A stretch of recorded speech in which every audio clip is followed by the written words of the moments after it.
Honorable Dr. Badrinath and Mrs. Badrinath, assembled here,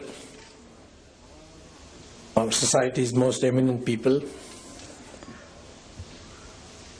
I am truly humbled by this invitation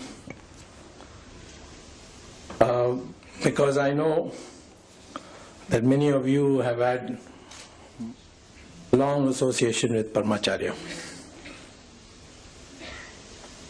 I was the least likely to be his devotee. I was brought up in North India, in Delhi. I went to school and college there. I went to a convent school. Then I spent almost 8 years in America at Harvard University. And by the time I came back to India, I was almost 30 years. So with absolutely no contact whatsoever, I had not even heard his name till 1968. It was a chance meeting. The students of the university who were in my class had invited me to the dormitory. And one of them was an Indian.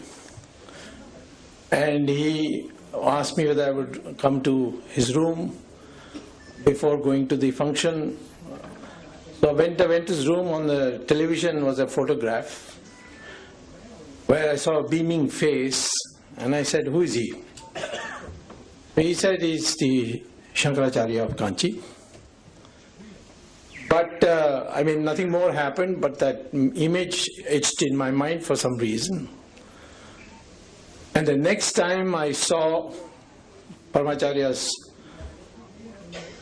vision, I can say, his picture, was when I was coming in during the emergency from the United States to make a daring entry into Parliament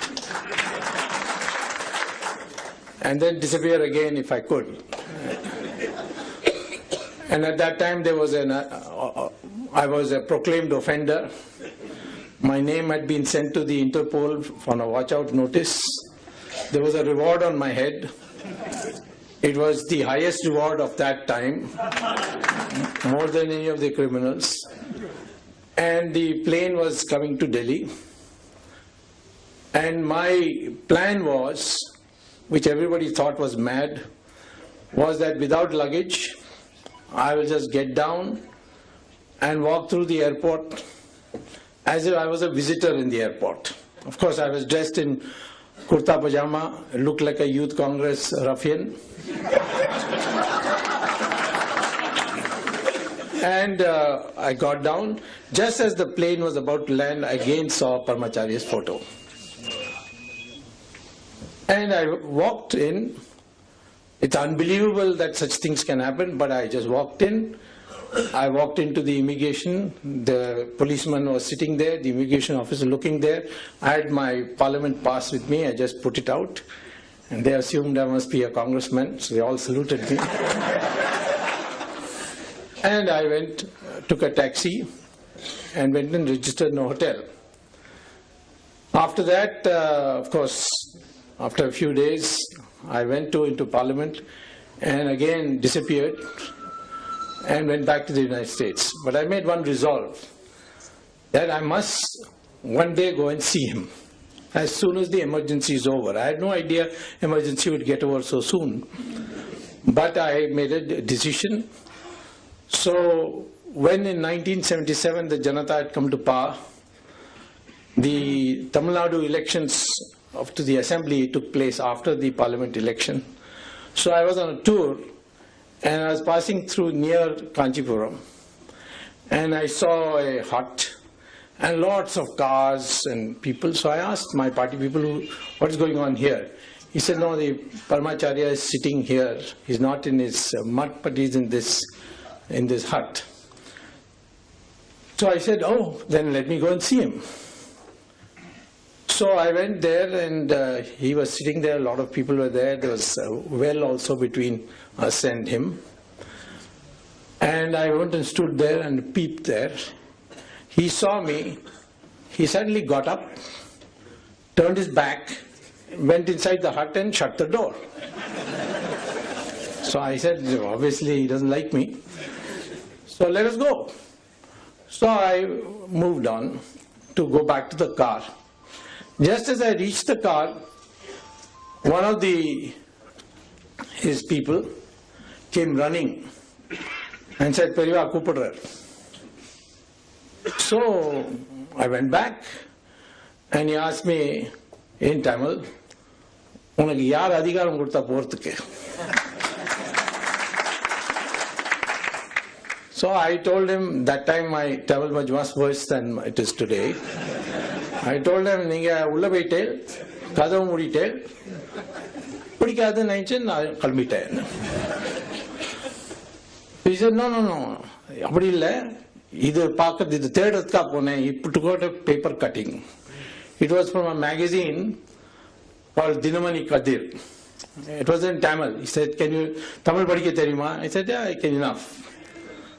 So I read it, there was a photograph of me and there was a question, Subramanian Swamy Tamilanar. So he's given a reply, the editor, that Ama Sholavandan Node, Dinvandavar. So he asked me, Nidane Adu? I said, Ipopola. So I went away. Then after a month, almost the campaign was finishing, I was again passed by. And he was in the same place. So I said, let me go and see him again. This time when I came, he asked everybody to leave. And then he started talking. He spoke about political events, international events. And he spoke to me for 1.5 hours. And he said so many things, you see. He said, will you be a minister? Because I had not become a minister and I was very unhappy I was not a minister. I was the leading campaigner against the emergency and the Janata government because of personal animosities of some people. I was blocked from becoming a minister. So obviously it was on my mind, but he read my mind. He said, did you minister idea? I said, no. பதவி பின்னால வரும் நீ பதவி பின்னால ஓடாத பதவி உன் பின்னால வரும். And I followed that after that. And I'm telling you, that's why in politics I give everybody tension, but I have no tension.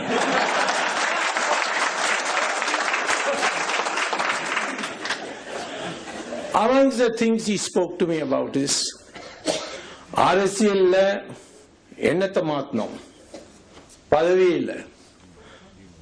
So I looked puzzled, then he said, E.V. Ramaswamy Nayakar per kettirukiya? I said, yes. Nalla aal illa enna? Illa thaniya ellaroda mooliyum maatittar avar. Ennatha maatittar. Appadithaan arasiyalvaadi irukkanum. Thaniya sutti sutrapanam panni avar vandu ellaroda ennathiyum maatittar. I said, but இந்த கோயிலெல்லாம் இடிக்கிறது இந்த இதெல்லாம் பண்றதுன்னு ஈரோடுல வந்து ஒரு கோயில் இருக்கு தெரியுமா கேட்டார். அது அவரோட அப்பாவோட கோயில். அந்த கோயிலுக்கு வருஷம் வருஷம் ஃபர்ஸ்ட் பிரைஸ் கிடைக்கும் தெரியுமா? எனக்கு தெரியாது. அதை மேனேஜ் பண்றது இதே E.V. ராமசாமி நாயக்கர். புரியல சரியா? புரியும் மெதுவா. ஆனா இதுதான் பண்ணோம். எந்த பொறுப்பு கிடைக்கிறதோ அவ அப்பா வந்து அவருக்கு அந்த பொறுப்பு கொடுத்தார். அந்த பொறுப்பை அவர் வந்து நியாயமா பண்ணி அந்த கோயில் வேற இடத்துல எல்லாம் கோயில எதிராக பேசுவார். ஆனா அங்க அவர் வந்து அதை பார்த்து அழகா வச்சு ஃபர்ஸ்ட் பிரைஸ் வருஷம் வருஷம் வாங்கினார். So here is I began to feel that here is a person who is not just an ordinary sadhu, he is some kind of, he's a seer who can see very far ahead. And he has such a broad mind. Then he started asking me, உனக்கு எந்த நாட்டு பிடிக்கும்னு. So I said, I could understand, then he explained. And I said, எனக்கு வந்து introduction வந்து America தான் இருக்கு. America இல்லை. உனக்கு இஸ்ரேல் and China. இந்த ரெண்டு நாட்டோட நம்மளோட அவ நண்பரா இருந்தால் நாட்டுக்கு பாதுகாப்பு இருக்கும். அமெரிக்கா சரி, ஆனா இந்த ரெண்டு நாட்டு தான். Now those days China was, we didn't even have diplomatic relations with them. And Israel, nobody wanted to take the name of Israel. So China was easy because I had studied China and knew Chinese. So I went to speak to Morarji. And Morarji was the most anti-Chinese of all. So I said, Morarji bhai, I think we should open up our relations with China. China, they have got all our territory. And how can we have anything to do with them? Let them return the territory first. I said, but we have got to talk for that.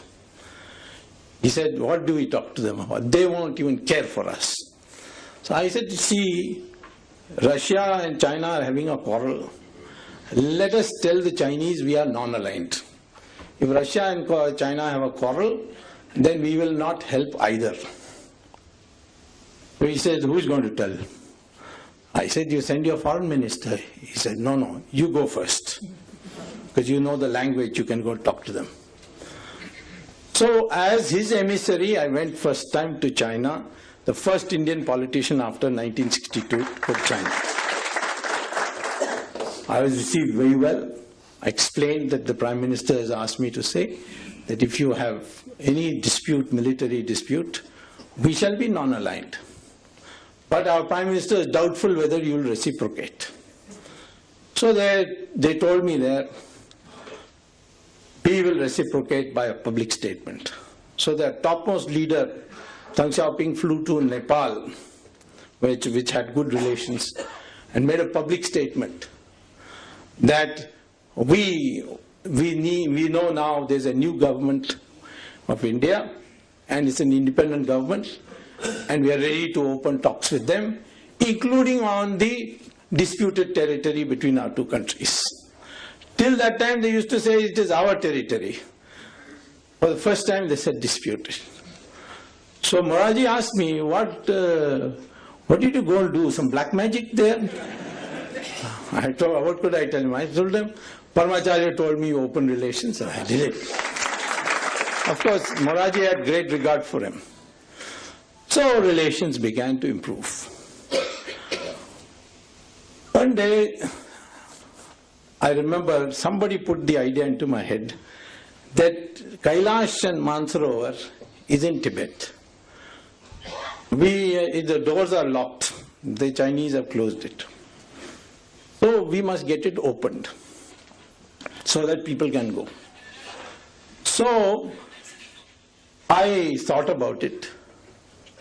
And I spoke to Atal Bihari Vajpayee, who was the foreign minister at that time. He said, no, they are a communist country. It will just create bad blood. We're just opening up with them. Can't raise these issues.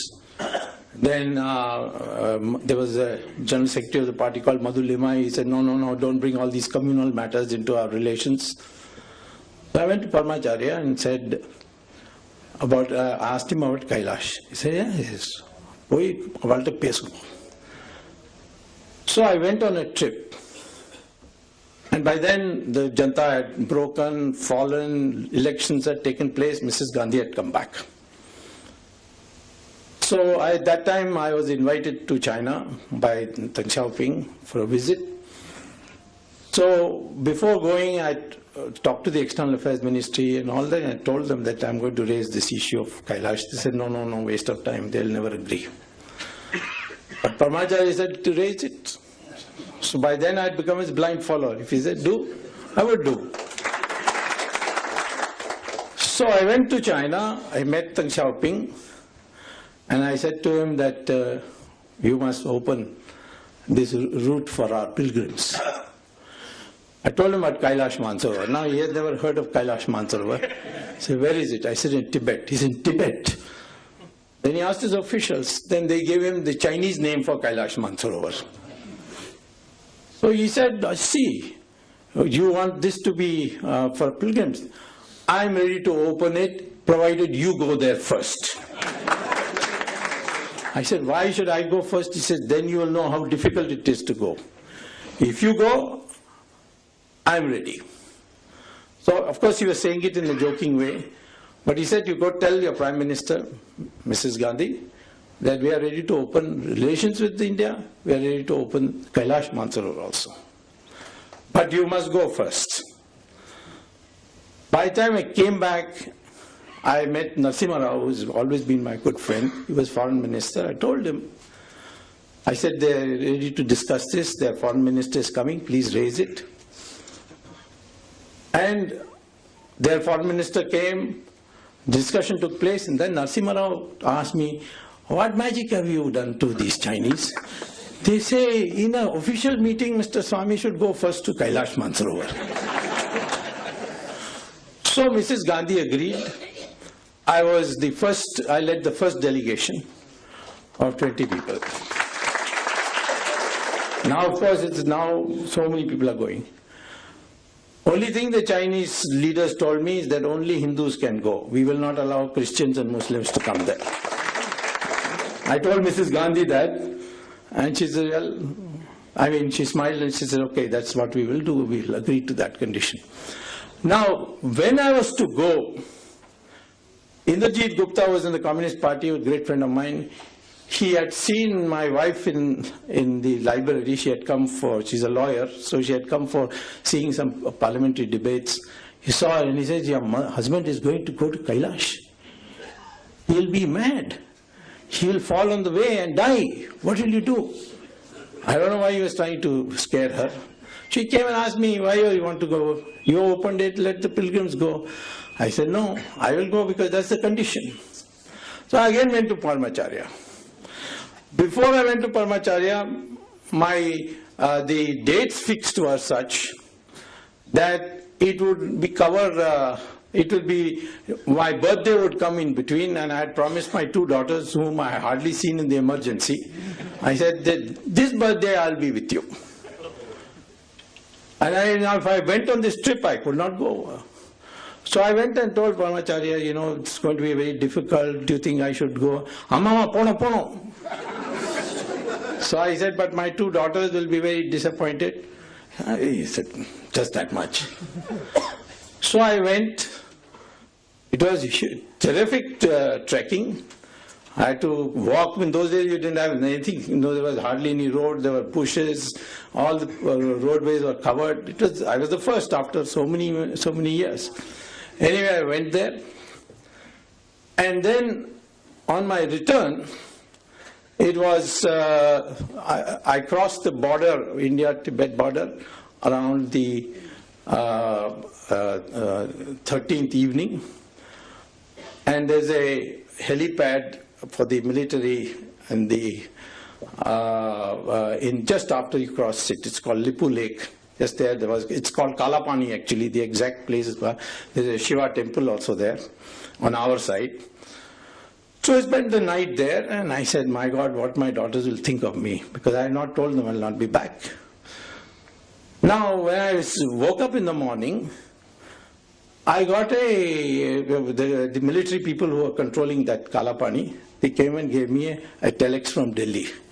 It was from the Minister of State for Defense, Mr. Shivraj Patil, who later became Home Minister, now is Governor, saying that the Prime Minister has authorized a helicopter to be sent to pick you up from Kalapani. So I landed on 14th evening and celebrated my birthday, which is 15th September, with my daughter. This was the power of Paramacharya.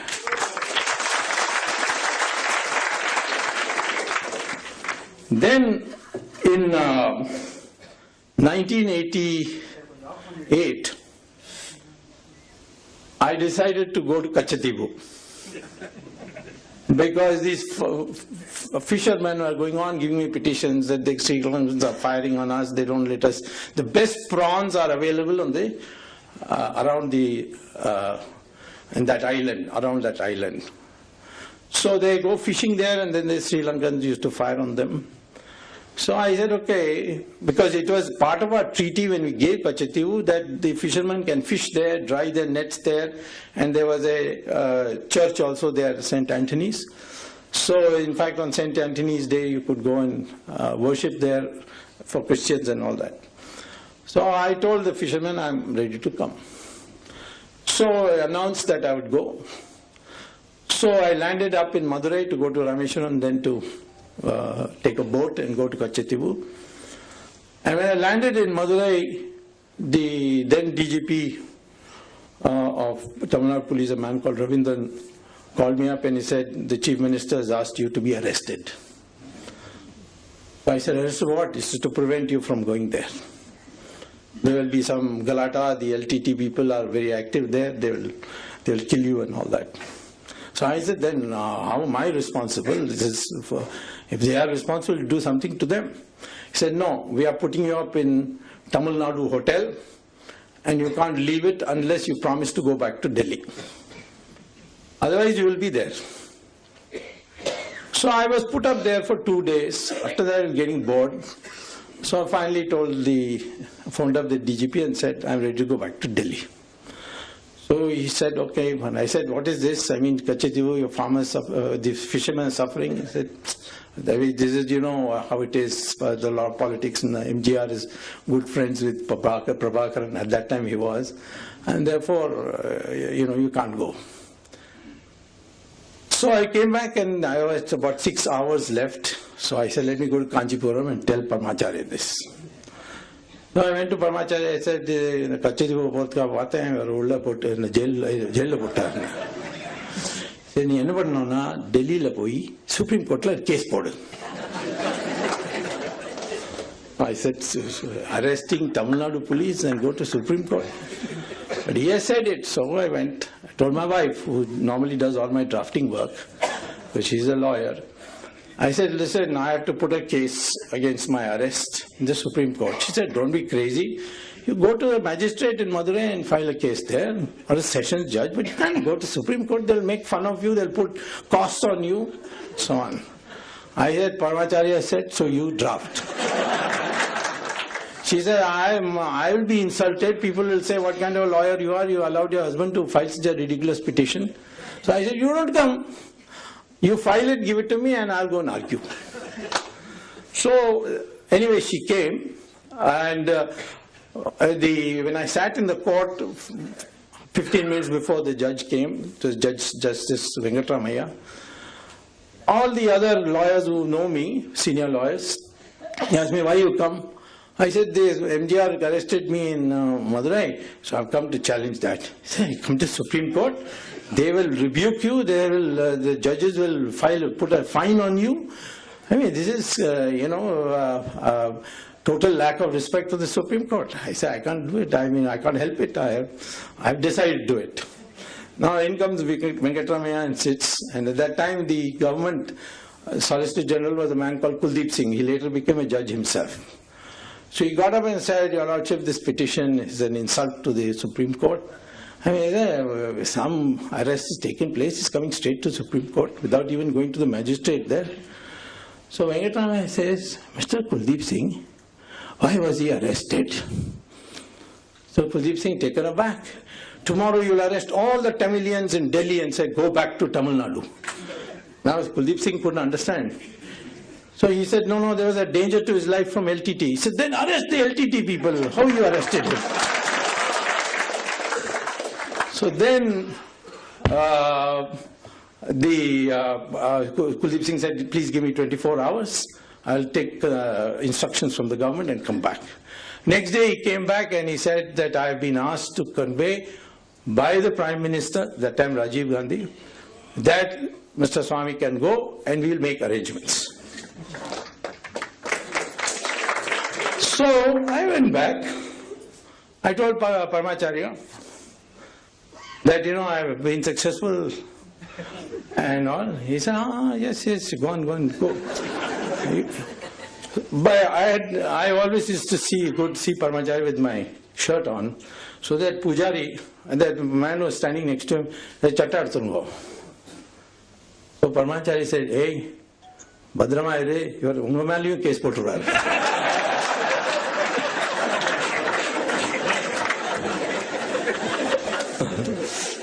So I went, and in Rameshwaram, Air Force, Navy, battleships, all escorted me to Kachati. Now, who could imagine something like this?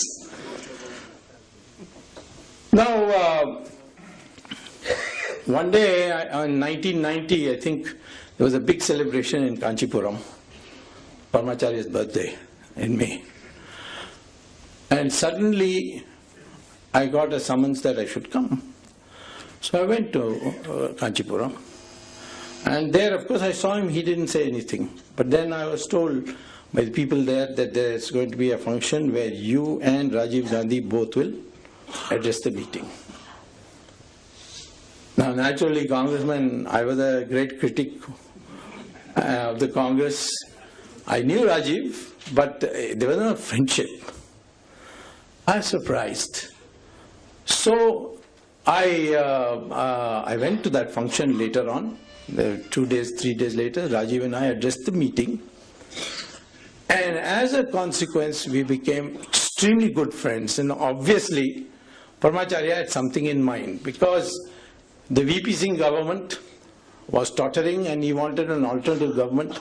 And that alternative government, with the help of Rajiv Gandhi, I got Chandrasekhar made Prime Minister and I myself became Minister. And the first economic reforms started, in fact, with Mr. Chandrasekhar's government, where I introduced it. Then Narasimha Rao became later. I became a member of his government, but not as a minister, because Narasimha Rao wanted me to join Congress. But Paramacharya didn't give me permission. Went away, went up. Went away, went up. So therefore, I got the chairmanship of a GATT commission with cabinet rank, so that I could attend cabinet meetings, and I was very close to Narasimha Rao. I could never imagine that I will have friendship with anybody from the Nehru family. But Paramacharya arranged that also. In 1992, I saw some IAS officials in Delhi told me that there's been an acid attack on an IAS officer and you must do something. So I flew to Madras and I inquired. It was Chandralekha. So I found out she was in, I didn't know her, but I found out that she was in Apollo Hospital. So I knew Dr. P.C. Reddy. So through him I went and saw her. Her face was completely out of shape, and raw meat and all was on her face. So I asked Chandralekha at that time, what can I do for you? She said, well, I can't spend the rest of my life with this kind of face. So if we can arrange for a treatment. So I asked Dr. P.C. Reddy, is there any hope? He said, no, she has got nitric acid. There's no hope. And I have consulted some experts in London. And they say, no, there's no hope. Nitric acid, no hope. Sulfuric acid, yes. So I don't know what to do, so I went to Paramacharya. I said, I met this lady, she's got this. I asked her, what would you like me to do? And she said, I want this treatment for my face. How am I going to do it? He said, next time you come here, you bring her also. But just now you go. Now that day I was having a dinner in Bombay. So I flew to Bombay, wondering how am I going to get a plastic surgeon. They're all very expensive. How am I going to meet the fees of these people? They'll always run in crores. Thinking I went for the dinner. It was a big dinner of influential people who wanted to meet me. Sitting next to me was a doctor called Narendra Pandya. He is one of the top 3 plastic surgeons of the world. Sitting next to me, he said, Dr. Swamy, I have always wanted to meet you. I said, what do you do? He said, I am a plastic surgeon. So I said, really? Then I said, I've just seen a lady in Chennai who has got acid attack, and therefore her case is completely. So Narendra Pandya, I told him about the case, and I said that British doctors have said that's not possible. It's nitric acid. He said, so what? I will do it. I said, but you will charge me very heavy fees. Where am I going to afford it? He said, yes, my fees are quite high. So I asked him, can you give me an idea how much it is? He said, every time Tadaleka comes here to the hospital, Jaslok hospital, you will have to give me 15 minutes of your time. That's my fees. I said, why? He said, I go all over the world. I'm hardly in India. Everywhere people ask me about what's going on in India. So I want to give you to give me 15 minutes digest of all the news that's going on in India. And that I know is very high fees because your time is so valuable. I said, you don't need anything more? He said, no, I don't need anything more. And today I can say, those of you who can see Chandrelekha, she, from a distance you can't even tell she had an acid attack. And this man comes out of the blue, lands next to me in the dinner table, and he says, all the fees I want is you 15 minutes of what has happened in India, so that when I go abroad I can talk knowingly about what's going on in India. This was the magic of a divinity.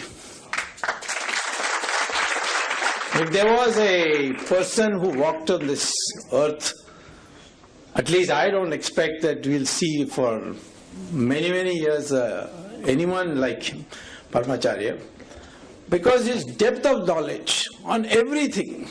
I mean, I have over 17 years met him so often. Sometimes he would call me. He'll tell the mutts to go locate me where I am. And I would come, leaving everything, and then he will see me, unditiya, acha ni popola. I could never understand why. But sometimes once I remember, I was, those days I didn't have any security. So I was going in a car to Bangalore, and I was near Vellore, when my car tire punctured, and it was 11 o'clock at night. And there's nothing to be seen. That means I would have to spend the night there. Suddenly I see the mutt car arrives with a spare tire. So I asked them, how is it? So Paramacharya said, Swami, your tire puncture right to poi anga. Now this has happened to me, and I'm not one of those blind believers. I came from a totally different background, but I have seen this happen. One day my friends told me that the Maha Periyava is going to create a library called Ghatikasthanam, and I should raise some money and give it to him. So I collected money as I could and gave them a check.